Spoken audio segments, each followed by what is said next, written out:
এখন থেকে আপনারা ইউপিআই সংক্রান্ত যে কোনো সমস্যার জন্য এনপিসিআই অর্থাৎ ন্যাশনাল পেমেন্টস কর্পোরেশন অফ ইন্ডিয়ার ওয়েবসাইট থেকে কমপ্লেন করতে পারবেন।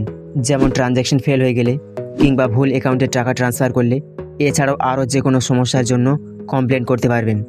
কিভাবে কমপ্লেন করবেন চলুন প্র্যাকটিক্যালি দেখে নেওয়া যাক। ইউপিআই সংক্রান্ত যে কোনো সমস্যার কমপ্লেন করার জন্য আপনারা npci.org.in এই ওয়েবসাইটে ভিজিট করবেন এবং তারপর একটু স্ক্রল করলে দেখুন কনজিউমার, এই প্লাস বাটনে ক্লিক করবেন। তারপর দেখুন ইউপিআই কমপ্লেন, এখানে ক্লিক করতে হবে। এরপর দেখুন ইউপিআই সংক্রান্ত যে কোনো সমস্যার কমপ্লেন আপনারা এখান থেকে করতে পারবেন, যেমন transaction related, UPI pin related, registration related ইত্যাদি।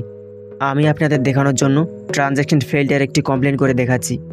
আপনারা আপনাদের ইচ্ছে মতো যে কোনো কমপ্লেন করতে পারবেন, শুধু প্রসেসটি একবার দেখে রাখুন। ইউপিআই ট্রানজ্যাকশন সংক্রান্ত কমপ্লেন করার জন্য ট্রানজ্যাকশন এই প্লাস বাটনে ক্লিক করতে হবে। তারপর নেচার অফ ট্রানজ্যাকশন সিলেক্ট করতে হবে, অর্থাৎ যদি আপনি কোনো ব্যক্তিকে টাকা ট্রান্সফার করে থাকেন তাহলে পার্সন টু পার্সন এটি সিলেক্ট করবেন। আর যদি কোনো শপিং মল কিংবা দোকানে গিয়ে আপনি পেমেন্ট করে থাকেন তাহলে পার্সন টু মার্চেন্ট এটি সিলেক্ট করতে হবে। তারপর এখান থেকে আপনাকে একটি সাব ক্যাটাগরি সিলেক্ট করতে হবে। দেখুন এখানে বিভিন্ন সাব ক্যাটাগরি আছে। যদি ট্রানজ্যাকশন ফেল হয়ে যায় এবং অ্যাকাউন্ট থেকে টাকা কেটে যায় তাহলে এটি সিলেক্ট করবেন, আর ভুল অ্যাকাউন্টে টাকা পাঠালে এটি সিলেক্ট করবেন। তো আপনার ক্ষেত্রে যেটা হবে সেটা এখান থেকে সিলেক্ট করে নেবেন এবং তারপর এখানে আপনার ট্রানজ্যাকশনটি বর্তমানে কী অবস্থায় আছে, অর্থাৎ ট্রানজ্যাকশন ফেল হয়েছে না পেন্ডিং অবস্থায় আছে সেটি এখানে লিখে দেবেন এবং এখানে আপনার ট্রানজ্যাকশন আইডি এন্ট্রি করবেন। তারপর এখান থেকে আপনার ব্যাংক সিলেক্ট করবেন, অর্থাৎ কোন ব্যাংক থেকে আপনি ট্রানজ্যাকশন করেছেন সেই ব্যাংক এখান থেকে সিলেক্ট করে নেবেন। তারপর এখানে আপনার ইউপিআই আইডি এন্ট্রি করবেন। ইউপিআই আইডি এন্ট্রি করার পর কত টাকা আপনার অ্যাকাউন্ট থেকে কেটে নিয়েছে সেটি এখানে এন্ট্রি করবেন।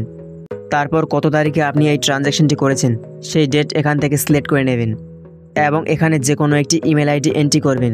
তারপর এখানে আপনার bank registered mobile number entry করবেন এবং তারপর আপনার ট্রানজ্যাকশন ফেলের একটি স্ক্রিনশট নিয়ে সেটি এখানে চুজ ফাইলে ক্লিক করে আপলোড করে দেবেন। তারপর সাবমিট করবেন। সাবমিট করলে সাকসেসফুলি কমপ্লেন রেজিস্টার হয়ে যাবে। তো এভাবে আপনারা ইউপিআই সংক্রান্ত যে কোনো সমস্যার কমপ্লেন করতে পারবেন। আশা করি আজকের ভিডিও আপনাদের ভালো লেগেছে। ভালো লাগলে লাইক করুন, আর কোনো প্রশ্ন থাকলে কমেন্ট করে জানান এবং এরকম গুরুত্বপূর্ণ ভিডিও ভবিষ্যতে আরও পাওয়ার জন্য চ্যানেলটিকে সাবস্ক্রাইব করে নোটিফিকেশন বাটন অল করে রাখুন। আর অলরেডি সাবস্ক্রাইব করে থাকলে থ্যাংক ইউ।